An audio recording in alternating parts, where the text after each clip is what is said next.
Ahli Parlimen Ketereh, Anwar Musa menggesa mana-mana pihak yang mahu bercakap atau menggesa pilihan raya umum ke-15 diadakan segera biarlah yang berautoriti.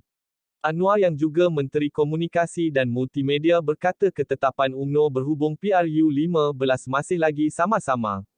Yang pertama, adakah parti sudah buat keputusan bila nak pilihan raya? Belum. Jadi, yang asyik bercakap soal PRU itu adalah individu.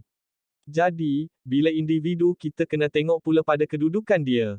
Kalau yang nak bercakap itu biarlah Presiden, Timbalan Presiden atau MT. Itulah orang-orang yang ada autoriti bercakap soal bila PRU. Setekat yang saya tahu dan kalau saya tak salah, parti belum lagi memutuskan apa-apa, katanya pada sidang media selepas Majlis Penyampaian Anugerah Perkhidmatan Cemerlang APC, tahun 2021 Kementerian Komunikasi dan Multimedia di Kompleks Kementerian Komunikasi dan Multimedia, KKOMM Putrajaya, hari ini. Anwar berkata demikian mengulas kenyataan Ahli Majlis Tertinggi MT, UMNO, Mohammad Puad Zarkashi hari ini yang membidasnya kerana menolak gesaan supaya PRU 15 diadakan segera. Kata Puad, Anwar tidak boleh merendah-rendahkan kebijaksanaan rakyat yang memilih kerajaan stabil di PRN, Melaka, Sarawak dan Johor. Mengulas lanjut perkara itu, Anwar yang juga Ketua Bahagian UMNO Ketereh berkata kerajaan yang ada hari ini bukanlah daripada satu parti sahaja. Ini kerajaan berbagai parti. Jadi, bila nak bubar kerajaan selain daripada UMNO, parti-parti lain juga berhak memberikan pandangan. Sebab kalau setakat UMNO saja bubar, yang lain tak bubar, kerajaan tetap ada juga. Sebab perkara ini satu tajuk, yang kalau pemberita nak tulis kena faham betul-betul bukan saja nak dapatkan reaksi untuk berita panas.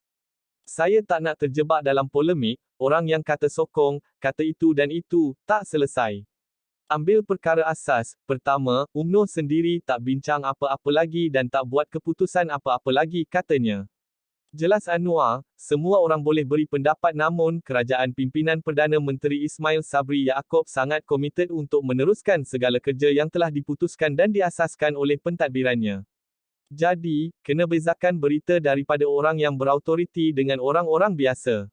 Dalam soal dasar parti, saya orang biasa dan hanya ketua bahagian Ketereh. Jadi, pendapat saya itu pendapat ketua bahagian. Tapi kalau saya bercakap soal kerajaan makanya saya bercakap atas kapasiti saya sebagai anggota Jemaah Menteri. Kalau tanya kuasa MT, saya bukan MT. Pada saya, soal pilihan raya ini parti belum putuskan apa-apa. Maka, pada saya soal pilihan raya ini tak berbangkit dan kita perlu tunggu saja, tambahnya.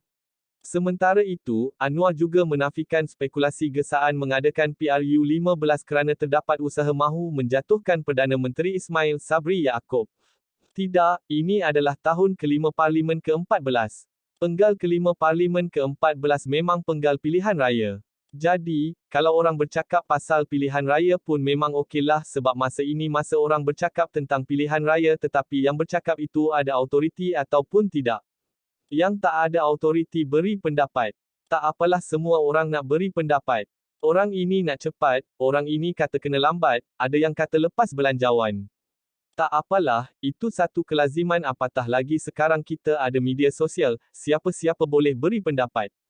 Bagaimanapun, kata Anwar kalau kepimpinan tertinggi BN sudah sedia maka pilihan raya umum perlu disegerakan. Tapi ada pula yang mengatakan saya takut nak mengadakan pilihan raya. Yang bercakap saya takut itu sendiri kalah dalam pilihan raya. Orang menang mana ada takut, yang kalah itu yang takut. Kami orang menang, mana ada takut. Tapi itu cakap-cakap politik, jadi kita senyum sajalah, katanya.